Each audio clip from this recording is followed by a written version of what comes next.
one thing I'm so proud about with C5 is I didn't have resources. People didn't come back into the inner city and show me what an office building looked like. Right.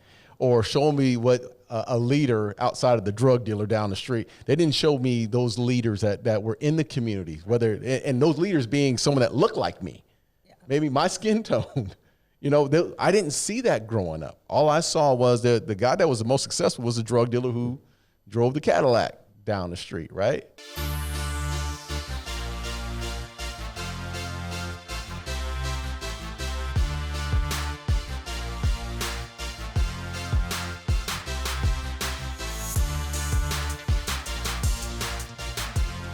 Fort Worth, and you're in New York City, and you move to New York City, somebody says, hey, where are you from? Do you say Fort Worth? Fort Worth. You do? I think as a person Dallas. that lives here, you wouldn't say Dallas. Yeah, you wouldn't say Dallas. They would probably say, oh, you're from Dallas. Right.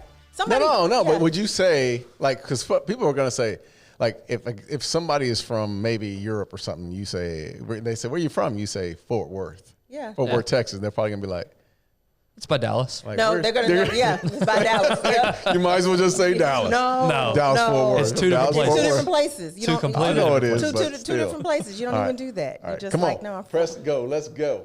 Let's do this. Yeah, we know Darren's a busy man. So I got to get to a 5. Darren's very busy. All right, am I opening us up today? I am. Show, man. It used to be my show. I don't know what happened. When did it change over? We changed over this year. The beginning of this year, we changed to the One Shot Podcast, look at that. which has been awesome. It's been a couple of weeks. It's been a couple of weeks, but it's been in the making for a long time, and I tell you what, it's been the best transition that we've ever had within this. Were you tired podcast. of honoring yourself? No, I just think there's just so much more substance to who we are. Than just Darren Woodson. He got tired of saying, welcome to the Darren Woodson show. But we're not a sports show, oh, okay. Danny. I mean, we love the journeys, and we love to talk about, things that are happening in our world currently today, and how we can make people better. And which that's the segue to who we are in today's conversation with Dani Bethune today, who is the executive director of C5 Texas, my very own C5 Texas, which I am the spokesperson for C5 Texas. Dani, how are you? I'm well, and you today? I'm doing great. Good. I'm doing great. I've been waiting on you. I was going to cuss, too. I know, right? I was just about to cuss, Daddy. I was just about to say, you had me right there. I've been waiting on you. You've been late today. It's like a diamond under pressure. And that's the thing, Dani. You're never late. You're never late. I know. And this is the thing about you, Dani, because I know you're the executive director, and we're going to get into C5 Texas, but and I'm going to let you tell us who C5 Texas is. But we work with a lot of kids from that 7th grade to all the way up to their senior year in high school, and then some of them beyond that at times. Course, one thing that you do not play with is time. No. You don't play around with time. No. I told Ben, I said, Dani is not going to be late. No. She's always 15 minutes early. No, seriously. Yeah, and then you show up 15 minutes late. I'm like, man, that's crazy, isn't it? We don't ever get time back. We don't get that time back. Yeah. No. And we lost like 15 minutes But listen, today. you were waiting patiently. Thank you. Thank you. And I'm telling the kids today when I Please see don't them. say that. Don't tell them that. We're going to be a good example. So Dani Bethune is the executive director of C5 Texas. Dani, tell us a little bit about C5 Texas. Yeah, so C5 Texas, we're a 5-year youth leadership development program for first-generation college students here in the North Texas area. So helping those students through leadership development, learning those important 21st century skills that they're missing nowadays, helping them with getting into college, applying to college, and making sure they get work to complete college. Also working with youth volunteerism, ensuring that our kids know how to give back to the communities they serve, and then also with just youth activism, being able to learn how to be an activist and an advocate for community issues that are taking place, and then helping them build their own personal growth over the course of a 5-year time period. So you said first generation youth or first generation college of youth. So you're working with kids whose parents, grandparents did not attend university, correct? Yes. And this is the first group, or I guess we're trying to raise up a generation of children that have education beyond the high school level, and that's what this organization does, Exactly. correct? First generation college students are students that neither one of their parents either attended or graduated from college. And so we're trying to help build a generation of leaders that understand the importance of education, but also working to stop, generational poverty that may be taking place in the family. And it becomes an example for any siblings that they have, right? They're able, the oldest brother or sister goes off to school, and they set an example for their other siblings to also follow in their journey. That's awesome. That's all. Is there a specific area of town, of the city, of the state that you guys work with? We're all over Central and North Texas, so working in the Dallas-Fort Worth area as well as down in that Austin, Round Rock, Pflugerville, Temple area as well. Yeah. So what led you, Dani? And I know you've been in that philanthropic space for a long time, but what led you to C5 Texas? The mission. The mission of helping to change the odds for high potential youth, and knowing that I was one of those high potential youth when I was in school, had all the characteristics to do well in school, but also just needed additional support, and I had that along the way. But it was the mission of the organization and knowing that I was helping young people create their own futures, and that made a difference. So give us the history, because a lot of people don't know who C5 Texas. So this is our first time our listeners are listening to this. Give us the history and the background of C5 Texas. Yeah, so C5, just C5 all around started as a Coca-Cola product. I always tell people that. John Alms, who was the CEO of Coca-Cola at the time, had a ranch out in Wyoming. And so he would take inner city Los Angeles kids out to his ranch every summer. They do the traditional, kayaking, canoeing, swimming, all those fun things. And then he was also teaching them leadership as a part of being out in that environment. Well, Coca-Cola noticed the work that he was doing, was like, hey, we're interested in really expanding upon this as a program that we can support. Literally, C5 came out of the Coca-Cola Foundation. The Coca-Cola Foundation kind of got started because of our organization. From there, they went out and got the leading youth development professionals, educators, really to say, what do first generation students need to be successful? Not only when they go off to school, but just building them better for their own communities. And so C5 evolved out of that. Yeah. So walk us through what life is like for a typical child that comes into the C5 program. What is home life like? What does that usually look like for them? Yeah, so many of our kids come from single parent or multi-generational households. So they either have, grandma, grandpa, aunts and uncles and cousins in the home with them. So sometimes it can be large families. Sometimes it could just be them and their mom or dad. They most often are BC students. Not the A student that we're looking, that most people would think would kind of be in a program like this. Normally are living in, communities that could be considered risky, high crime, high poverty areas of town. And then also there are kids that are sometimes, forgotten or ignored in the classroom, right? Yeah. The kid that's not the most popular, the most outgoing student in the classroom, but the kid that's in the balance. Could go either way and needs that additional support to really get them on the right track or help them to be on the right track. Yeah, you said it was a lot like the way you grew up as well. That individual could possibly have been you. That's me as well. Yeah. I mean, I grew up in a single family household. My mom raised 4 kids. I could have gone either way. I could have gotten into gang violence and just been on those streets, or I could have just been a BC student. Either one. And the one thing we didn't have, one thing I'm so proud about with C5 is I didn't have resources. People didn't come back into the inner city and show me what an office building looked like, or show me what a leader outside of the drug dealer down the street. They didn't show me those leaders that were in the community, and those leaders being someone that looked like me, maybe my skin tone. I didn't see that growing up. All I saw was the guy that was the most successful was the drug dealer who drove the Cadillac down the street, right? So, for me, it's always been, it's like the purest feeling of giving back when you can bring a young child who's 15 years old, 16 years old, who's never been out of their bubble, the inner city bubble. Maybe they see the Dallas-Fort Worth skyline, and it's right down, the office buildings are right down the street, but they've never entered that building. They have no idea what's going on. And you give them that experience. You take them to that office building. You allow them to meet doctors, lawyers, or just any type of leader in the community. And that is so fulfilling because you see the brightness. You see the kids' eyes light up when they see something new. It's exposure, right? Yeah. Exposure and experiences. And for young people who rarely, like you said, come out of their own communities, they stay within a mile radius of their homes, the opportunity to be able to go on college tours, go to camp. Summer camp isn't And I want you to walk us through that. I mean, walk Yeah. us through that. So 7th grade, what happens 7th, 8th, 9th? Yeah, all the so way up? 7th grade, their students are nominated to our program. So a teacher, counselor, you know, a coach notices this kid and says, I think you should be a part of this program. The student then submits an application, very similar to as if they were going to college, because we're starting to get that mind, you know, turning in that direction.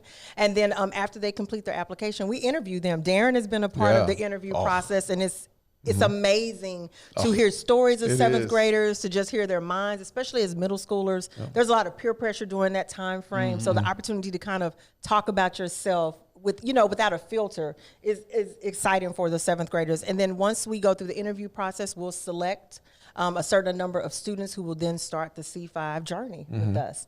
And so that summer, before they start 8th grade, they'll spend about 20 plus days at a summer camp that we have, doing the same things I talked about, the hiking, kayaking, canoeing, archery, swimming, but also learning about leadership, learning how to be character driven, learning about themselves as a 7th grader. And that's deep. I know we're going to keep moving on, but I want you to elaborate on this, because I went to the camp last year, actually pre-COVID. Yeah, pre-COVID. Couple years of pre-COVID. And I'm seeing these kids, and it's just not about kayaking and having a good time and archery and all that. They have to clean the rooms. They have to go clean the bathrooms. They have to, you know, march together. They have to be, you know, as one. And that's where you start to see. I'm watching kids who, you know, the first couple of days they're at the camp and they're missing mom and dad or whomever, grandma, and then about a week into this thing, they're full ready, and they're ready to go. They're standing up in front of people and they're talking and they're fully engaged. So elaborate a little bit more on that one. Yeah. Please. So, you know, you get to camp and camp becomes your home.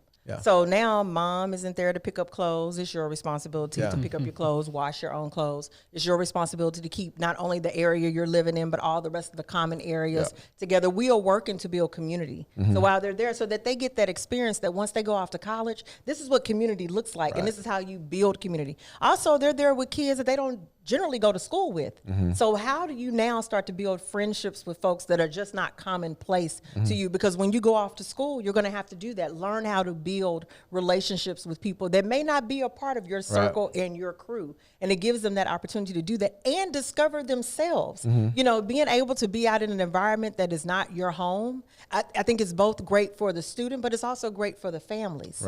Because at some point you need, as a parent, you have to let your child go. And this is just those early stages of helping families to learn that they can be dependent upon each other, but independent of one another as well, so that their child has a chance to find their own voice. So they do feel comfortable going off to And this college. is a big step for parents. It's a big step I was for going to parents. say, we're focusing on the kid, which is obvious, which that's great, but the parent too has to trust that this group has my kid's best interest. Exactly.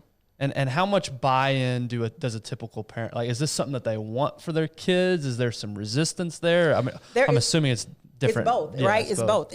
They want this experience for their kids, but their child has never been away from home for all these days, right? And so there's a little bit of insecurity on the parents' part as well, because they're missing their baby, don't know how the child is going to respond to being out in that environment by themselves. But listen, you get parents who will email us every day, how's my child doing? And you get some parents who don't call it all. You know, they just have kind of released it, but they're excited to know that their child has this opportunity, because like I said, summer camp isn't cheap. No, and you know, it's not a cheap experience. And so for these students who don't have to pay anything, right? It's a free program for these young people. It's exciting and it's worthwhile and it's worth them doing. So I'm always there to talk to parents about, let your baby go. Let them come on to camp and see the difference that you'll experience and that they'll have when they come get back home. That's right. Oh my gosh. Yeah. So is the camp just in your 7th grade year? It is in 7th. It is before you enter 8th grade and 9th grade year. So it's 2 years of summer camp. Yep, 2 years of summer camp. And then the 3rd year, we go on a hiking trip in the Rocky Mountains. So they'll spend 7 days out there hiking with 30% of their body weight on their back. So you're talking about, you know, sleeping, eating, experiencing. And one thing that I love about that trek that they go on is that you get them out of their environment where drama is just ensuing all around them. And you get them them in an experience where it's natural drama, right? And so your thought and your choices and decisions you make are different than the choices and decisions that you're making when you're at home, because now you're also responsible for a whole group of other people that are with you. They have like leaders of the day, right? So that leader of the day is basically taking them on the journey to the top of the mountain. So they're responsible for holding the map and the compass and saying, "Hey, are we going to actually try to hike up this mountain? How many miles are we going to try to get in today?" And this past summer, we sent 2 groups of leaders to camp. Over a 7-day period, one group hiked 7 miles. The other group hiked 17 miles. Oh my! Wow. So there was a difference, right, in how the groups were working with one another, based on basically, in some ways, and how they got up the mountain. Yeah.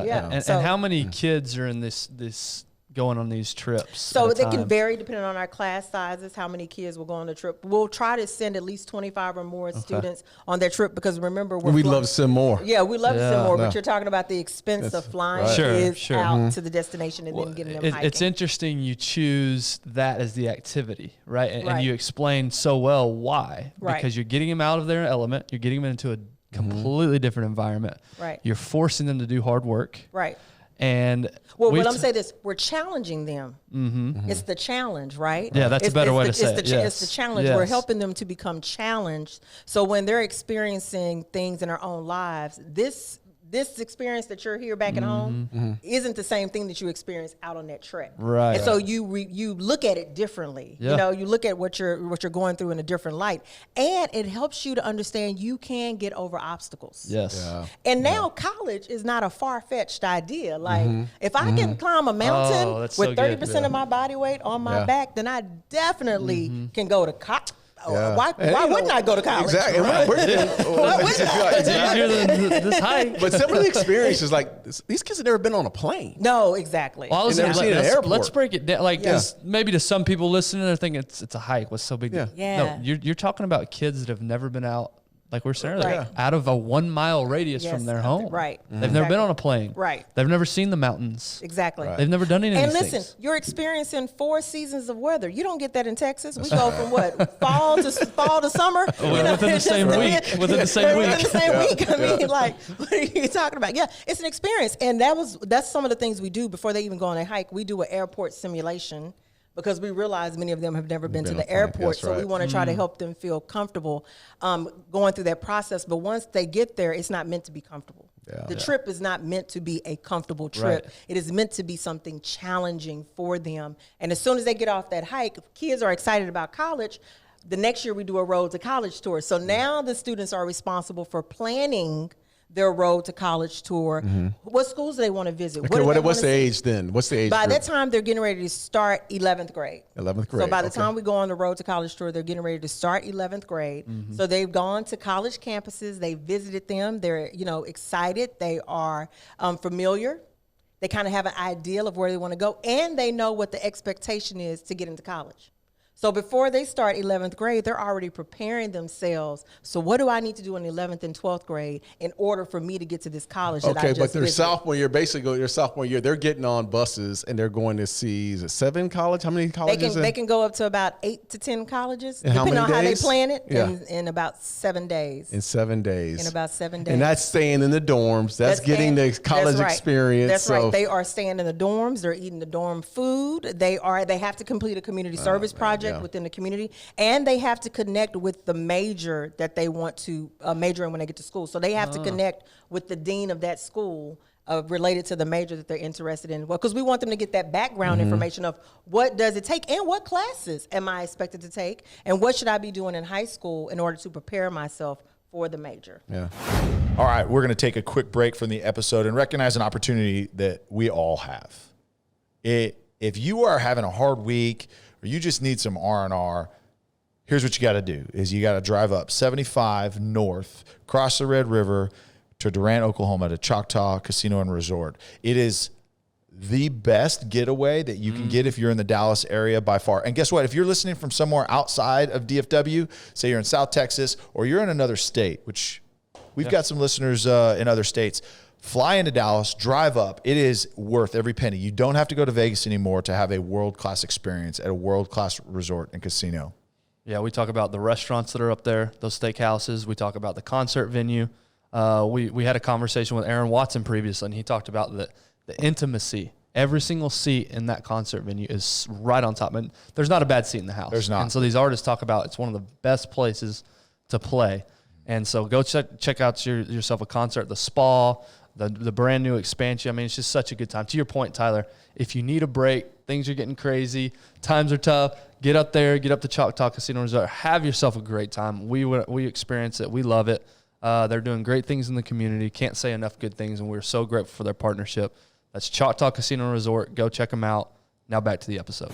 You know when I experienced college first When time? you went? When you No, went, actually, when I was First getting visit. recruited. First visit? Yeah. Oh, yeah. When recruitment. that's first time I experienced college. I And never been on a college So you grew campus. up in Phoenix. Yeah, You'd grew up never Phoenix. even been on Arizona Never been State's on campus? Arizona Really? State's campus, not for a game, not to walk on the Yeah. campus, for anything. I've watched it on TV. Right. I hadn't got on a plane. First time I got on a plane, I was 17 years old, almost 18 years old, and that Wow. was to go because I was getting recruited. Right. That's it. Well, think if you didn't have a recruitment opportunity, I would never. Yeah. you probably would have never been on that plane, Absolutely. right? And not every kid is in athletics to get recruited Exactly. to go anywhere, Right. right? So this is an experience that our students are having, not dependent upon maybe a sport, but the opportunity to go on these trips because we know that they have that potential to be great. That's right. You know, Darren, you said something earlier, and we've talked about this before, but people who go on from the inner city and go to school or get these, their doctors or their CEOs or whatever,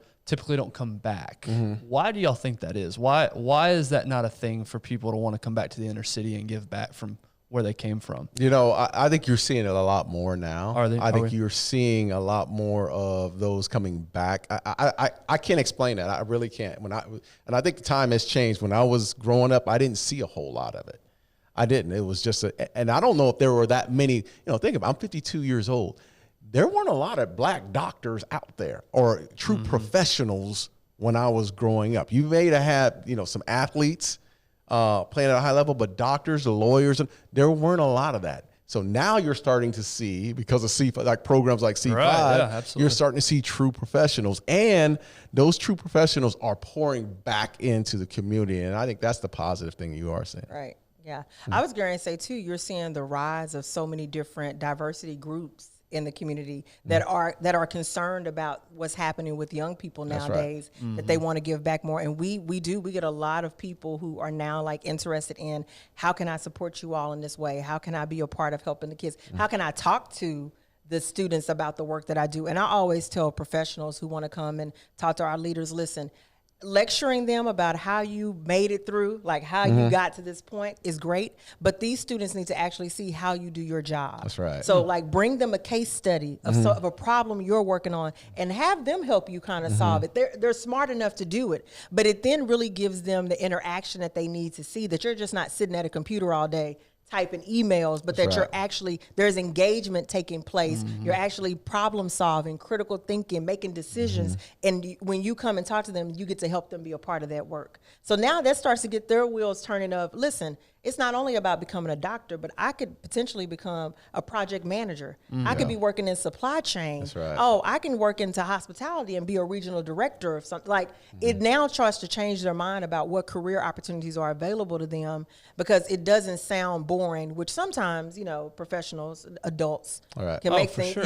make things sound more boring than what they really are. Is there anything during the school year? You talked about the summer doing trips. What about during the year? Is there anything going on there? Oh my gosh, we're doing a lot during the school year. So during the school year, we host something called educational sessions, which are called pathways. And these pathways are focused on college and career and on community service. And so we'll do college treasure hunts. So we've gone and visited different colleges, and the kids get to tour the campus and, through a scavenger hunt. And that way we do a college application day with our seniors, helping them with their essays, their FAFSA, any questions they may have in order to complete their college applications. We are actually going down to Texas A&M, and we're going to be doing a community service project with their students on campus.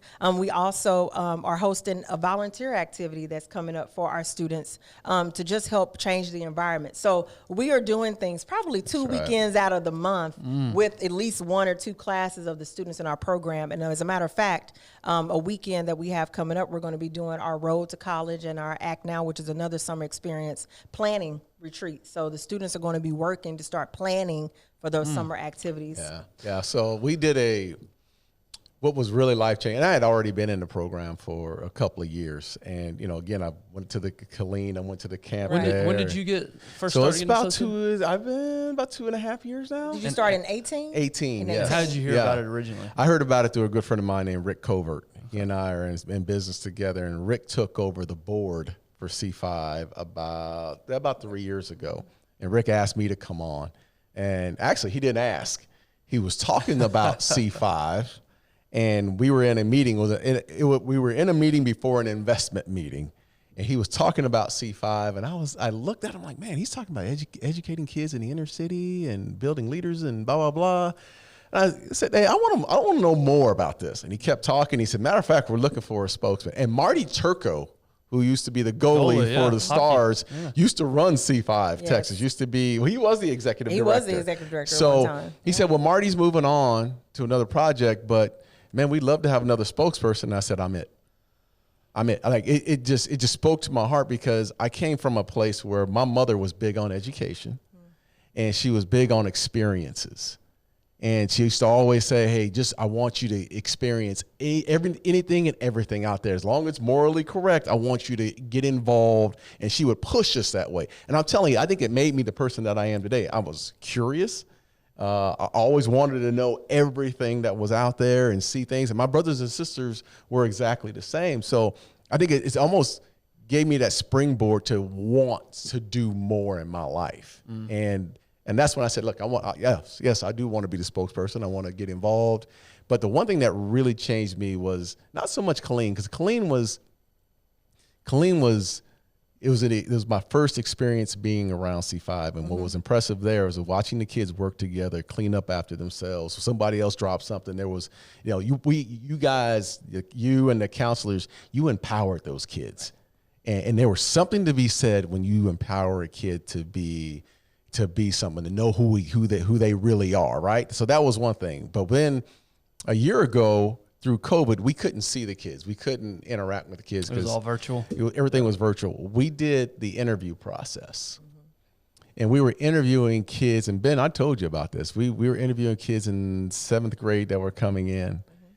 And I watched these 13-year-olds, 14-year-olds, how old were they? 12, 13-year-olds. 12, 13-year-olds do an interview. And we had multiple people that were interviewing them over Zoom. And they were borrowing other people. We dropped off some computers so they could actually do the interview process.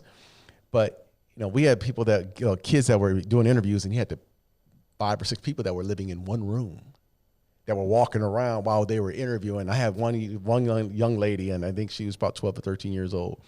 You talk about a leader, man. You talk about someone that was so focused and someone that wanted to be involved in C5, little Hispanic girl. We were interviewing her, and there was all kind of traffic behind her. People were walking in and out of that room, and she was laser focused. Like, I want to be involved with C5. This is where my heart is, and blah, blah, blah. And I want to be a leader in the community. And she's 12 years old, saying 12 this? years old, man. Wow. And I thought that's the difference. Like, we're making headway here. And that's one of the things that those that are listening out there right now about C5 Texas, like, if you just you don't have to donate. Just donate your time. Get involved. Just get involved. Once you get there and get involved, and you see these kids at that age, and that you're making a huge difference, that's the inspiring part about this. And on top of that, there are not a lot of programs that work with middle school students.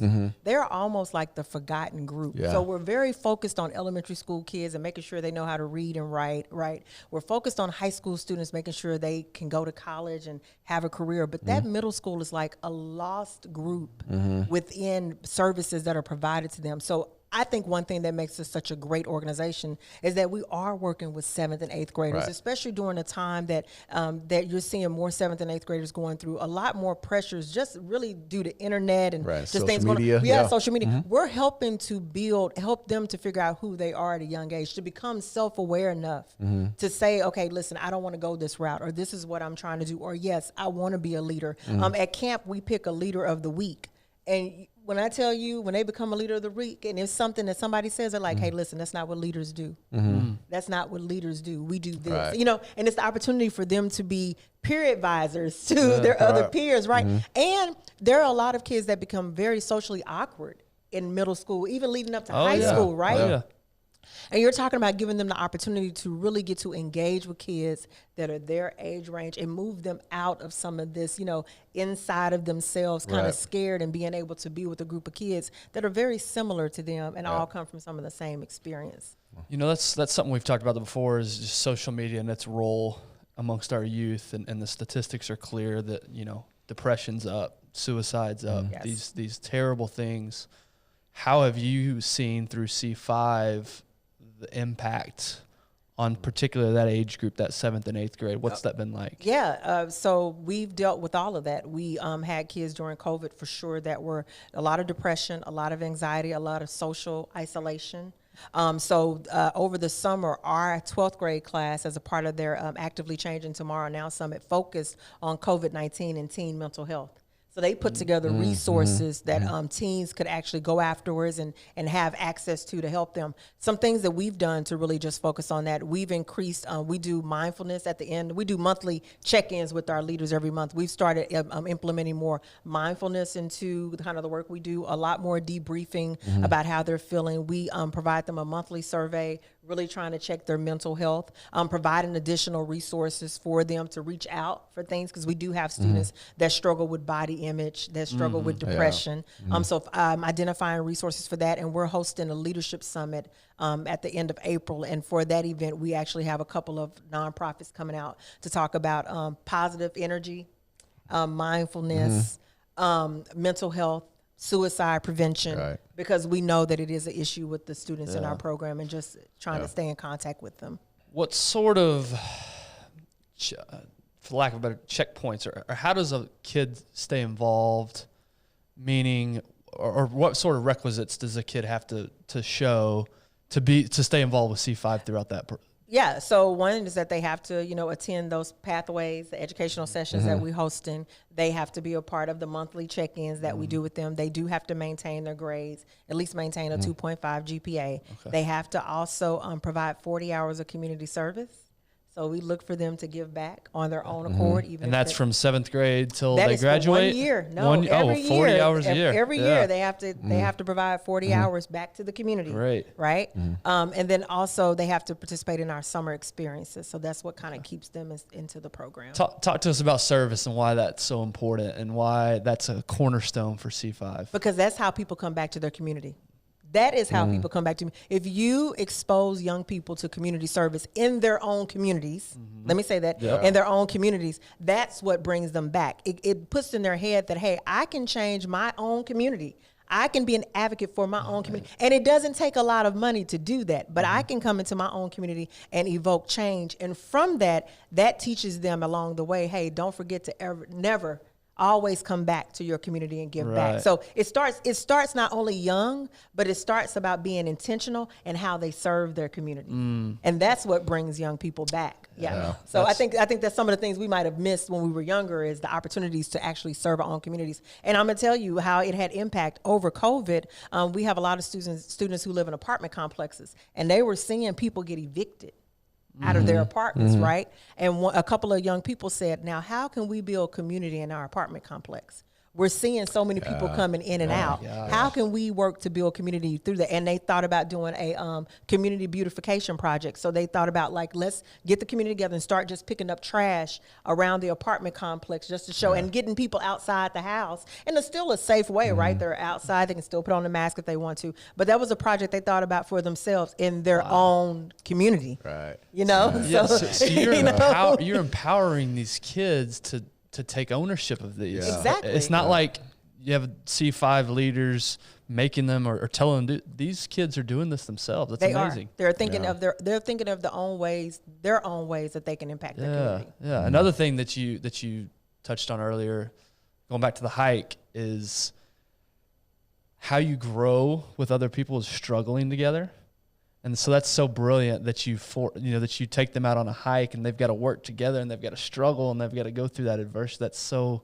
It's a bonding experience. That bond, exactly. It's that bond that they definitely a build bonding with each experience. other. Exactly. And that's an experience that can stay with them. That bondness stays with them the entire time, right? So even when they go off to different colleges, they're still connected to one another. Yeah. Now they have a friend, hey, you're going down to Houston. Well, I'm going to Louisiana, Arkansas. Well, I'll come visit you. Like it starts to create these bonds of friendship, but guess what? It brings them back to community service as well. And some of the counselors, I remember when I first came on, I was starting to engage with C5 Texas, it was so many of the kids that had gone through the program were coming back as counselors. Exactly. We're helping out on pathways. Exactly. So you're starting to see that community continue to build. And I'll say this, the board, we're continuing to strengthen the board for C5. There are some really good people that have I'm talking from every profession, every color, every race. There are so many great people that are coming on board and their whole deal is to serve. All they want to do is just serve these kids, raise money for the camps, raise money to send them to Colorado, get the buses right for their trips to college campus. There's just so many good people out there that are willing. Oh my gosh, I'm so grateful for our board. Yeah. Like we have an amazing board. Always looking for new board members. Always want more people to be a part of it. More sponsors. Yeah, more sponsors. Yeah, because as soon as you get engaged, like Darren, you're stuck. You want to be a part of the work. You want to see these kids and the success that they're going to have in the future, and acknowledging the success they're having now. You talk about students who were BCs and the goals they have. I want to be a straight A student, and they're getting there. Right. They're doing that work. Students that may be struggling in a class, right? Hey, what do you need to do to get back on track again? I need to do the following. Like they're taking ownership for improving themselves. Right. And that's an amazing thing. Instead of making an excuse of, my teacher just doesn't like me. And so I don't know what to do, right? Please do not tell the executive director who's sitting right here in front of us that there's an excuse. You got an excuse. Listen, there's no excuse. Darren, please. I know. Please just inform them. There is no excuse. We can't have an excuse. And we can't have an excuse because we don't allow them to have them. No. So if they can't have them, we can't either. Yeah, one thing, do our best. And I've said this to you, Ben, and probably Tyler in the past, but with C5, we're not taking on the victim mentality. There is no victim mentality. It's on us. It's on us. Let's talk about that because that's something that, I think society gives you the pass a little bit. It can give you that pass. Well, look at you, you've had a tough life and you can blame other people. That's what we hear a lot of now. So why is that so? Why can't I just take the victim mentality from your perspective? That's why it's an excuse. Yeah. And so when you take the victim mentality, it doesn't help you to move forward. Oh, my parents didn't go to college, so I can't go to college. Oh, my parents didn't do this, so I can't do it. Oh, I'm from here, so because I'm from here, I'm not meant to do that. Wrong. And that's not we don't teach that in C5. Listen, you are a high potential child. It is in you to be great. It is in you to do great things. And an excuse of why you can't get it done is an excuse that we just don't allow. And I think is the culture of the organization. But as board members and as exec director, we have to also believe in that ourselves and do the work so that we're an example for these young people that know it's not an excuse. We're going to get it done. That's right. Yeah. So how old is the oldest group that's been through the program? So we've been in our first class graduated in 2008. 2008. So 15 years ago. Okay. So I'm not a mathematician. No, I'm not either. Okay. For some reason, I was thinking that there was still maybe a group that hadn't gotten all of that. No, that you guys were young. Yeah, we've had 15. So you've had several. Yeah, we've had 15. Are there any certain universities that kids are they free to go wherever? Free to go anywhere. Yeah, please do. We encourage that. Listen, you've been on a plane once, you can do it again. Yeah, what do you? Yeah, don't limit. Yeah, there's no limitation of the schools that they can attend and the schools that they will get into. Right. These students receive thousands of dollars in scholarships because they do the work.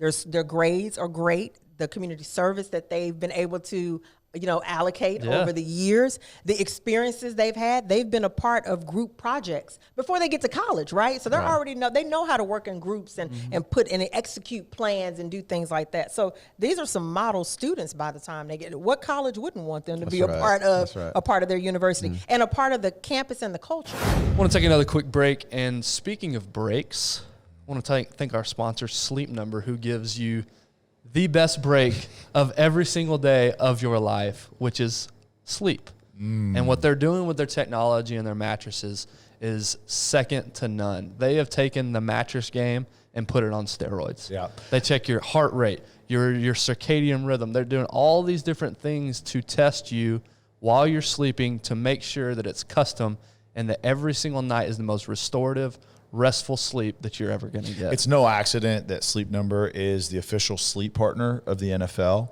And because NFL athletes are at the top when it comes to recovery, when it comes to taking care of your body, and nothing is more important than sleep. We've talked about it on the show multiple times, making sure you take care of your sleep. And there's a reason that Dak Prescott sleeps on one every single night. And there's a reason that his career has blossomed the way that it has. So make sure either you go online, sleepnumber.com, you go into a local store, they're going to walk you through it. You're going to experience the entire process of understanding what your sleep score is or what your sleep number is, and then ultimately showing you how to achieve the highest sleep score, because that's what's important is how you actually sleep and how you recover so that you can tackle the day with everything that you have. Yeah, it's the VIP experience that we're all looking for. That's so right. That's sleepnumber.com. Like Tyler said, go get yourself to a local store and get yourself that VIP experience. Now back to the episode.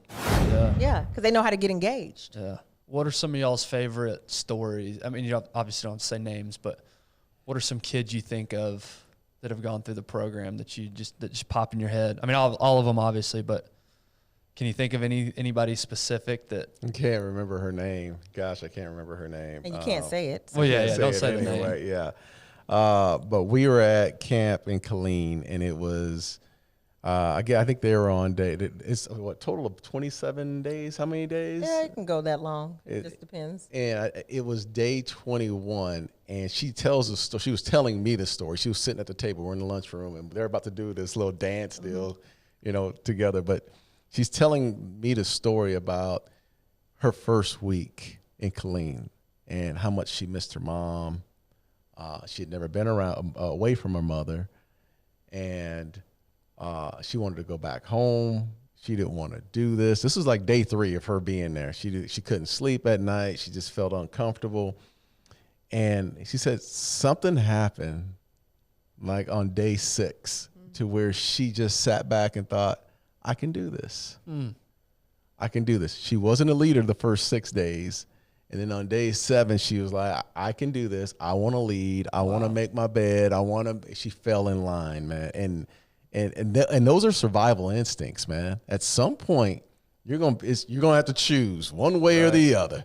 Either you're gonna just flat out just lay down, or you're gonna get up. And she got up, and the confidence that she built going forward was tremendous. And she ended up saying, "I don't want to go home. I want to stay longer. I wish we had a few more time up here." But she built so many friends. And her mind changed, and she said, I can't wait to get home. This is the one thing that impressed me. I can't wait to get home and force change in my house. And that's something. Now, that's special. I think about a young girl who, when she first started the program, she said she was just really shy, didn't really talk to anybody, like just kind of kept to herself, right? And now at this point in the program, she is leading activities for her other C5 leaders, right? She is speaking up. She is the voice for work that they're doing, and I can depend on her. If I call and need something taken care of, I can depend that she's going to be there to get it taken care of. Right. Beforehand, we probably, hey, I need you to come and speak. She probably would have never done it at a younger age, but she found her voice through C5, and that's an amazing thing. Wow. Yeah, I mean, it's an amazing. I don't know a whole lot about it. This is really the first time I've dug into it. Aren't you impressed? I'm very impressed. Oh, he's coming now. He's already asked. He's been inquisitive about C5, so he's coming. Yeah. And and I think one other thing, Ben, I'm sorry to interrupt you. One good. thing I was going to say is that we have a lot of volunteer opportunities. So Yes. not volunteer, we have volunteer opportunities where we are actually out in the community doing work, and people get opportunity to do that with us. And most often we have those activities on Saturdays, so they don't really interfere with people's work days at all. But it's a chance for them to come out, interact with the kids, mentor the kids, but also see the work that we do with the leaders when we're out during in the community. So, yeah, what I love about it is you're breaking cycles, right? You're changing literally generations of families, and because you can look at the problem, of poverty and things like that, and just think that's just too big of a. There's nothing we can do about it. But you guys are getting your elbows dirty. You're getting there deep into the problem, and you're saying, we can do something about this. we definitely can. We can change this. Maybe we may not be able to touch literally every person, but we're going to start with what we can do. Yeah. And we're going to change this young child, and they're going to change 10 people, and it's just a cumulative effect. Yeah, because that's exactly what happens. I mean, it only takes one person to spark the fire, right? To spark the flame. And once that happens, you get young people who are in households, but now their siblings are going off to school. Their cousins are going off to school. An adult aunt is now decided, I'm going to school. It changes because people just want to see somebody get through it. Yes. They just want to see one person do it. Right. They just want to see one person do it, and that one person helps to make movement in a whole family. Darren, why should, if somebody's listening to this and they didn't grow up in the inner city, life's been quote unquote good for them, why should they care about this? Like, why should we get involved? How does this affect me? Because I can live my life, I can keep doing what I do. Why should I get involved with something like C5? What is your life if you haven't inspired others? Like, really, what is it when they put you in the ground or when they go to your funeral? What is it that you did? What did you leave behind? You can talk about money. You can talk about all these, Super Bowl trophies, man. But for me to really inspire one kid to do something, it's almost like you're lighting this flame and catching everybody on fire. You just spark one kid. And I think that's what it's about, man. I get those goosebumps when I'm around these kids because I'm seeing the true leaders that are coming and they're vocal and they got a voice and they want to force change. And we ain't talking about racism. We're not talking about, I can't do this and I can't do this. They're just motivated, man. They want more. And those are the true leaders that are coming up, and it's up to us. We can always say it's up to us, but unless you put your foot in it, unless you take that first step to help, you're not doing anything. Right. And that's my job. It's your job, Ben. I'm going to call you out the same way. Like, it's your job to get out there with me and inspire these kids. It's your job to go through the interview process of bringing C5 kids on. It's your job to take Coop to one of the events that we have, your own son, to come see what we're doing in the community. It's our job as people to do that. Yeah, you don't know this about me, Danny, but my parents were missionaries in Brazil, and so I was born and raised in Brazil, and so I saw a lot of this. I definitely grew up with a very servant-minded mentality. That was my parent. That was very important to my parents, and we talk about this. It's something I definitely want to make sure my kids are raised in that same environment, because we could very easily stay in our own bubble, live our life, do our own thing, and be just fine. But to your point, Darren, what am I giving back then? That's right. What impact am I making?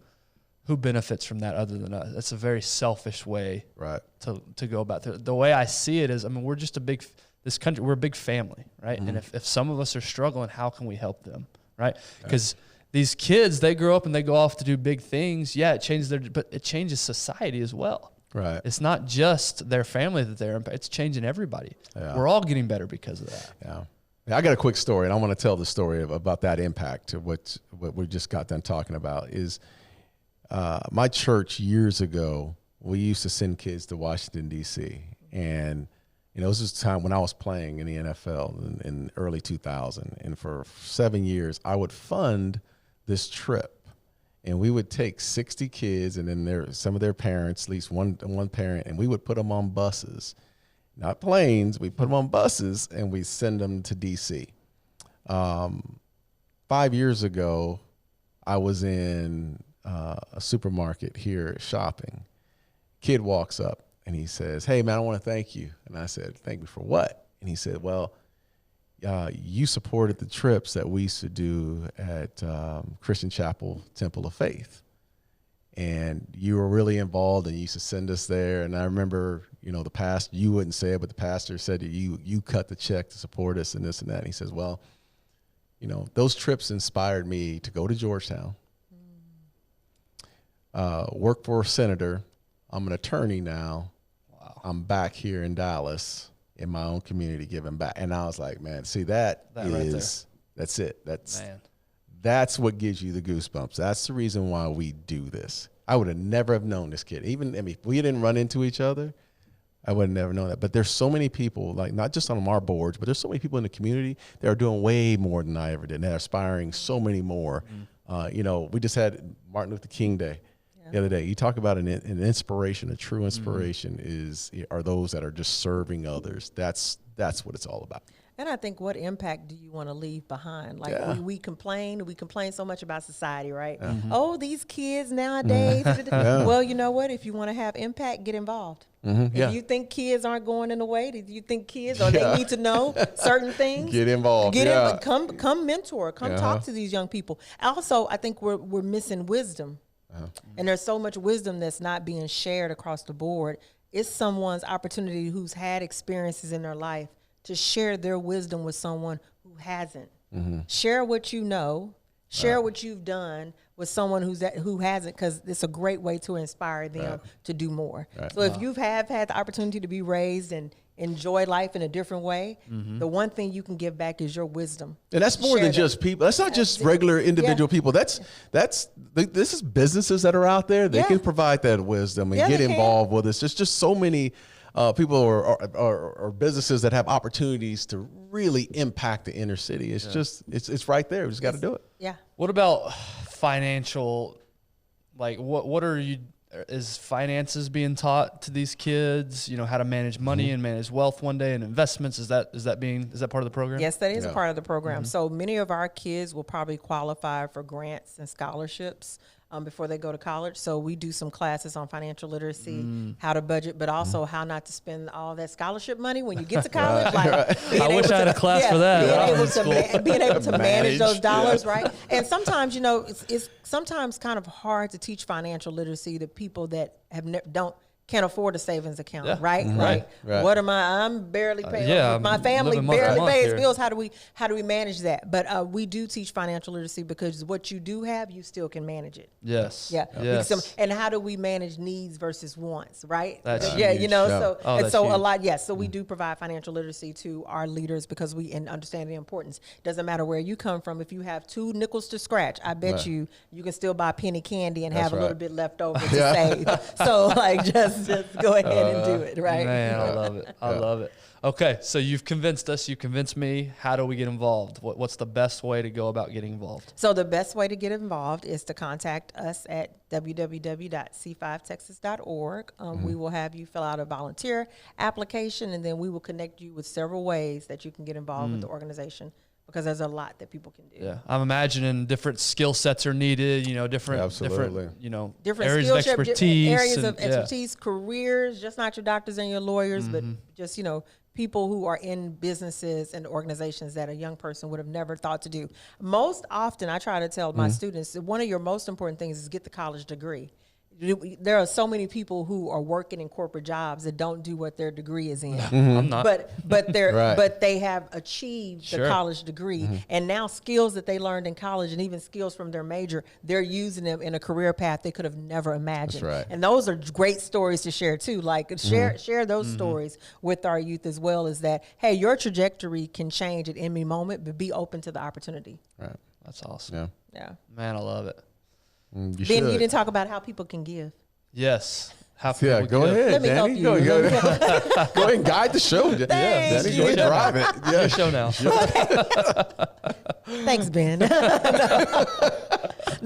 So it cost us around $3,500 to support a student each year. So through our educational sessions we provide during the school year, and then the summer experiences that we expose them to over the summer. Like I said, the program is free to all of our students.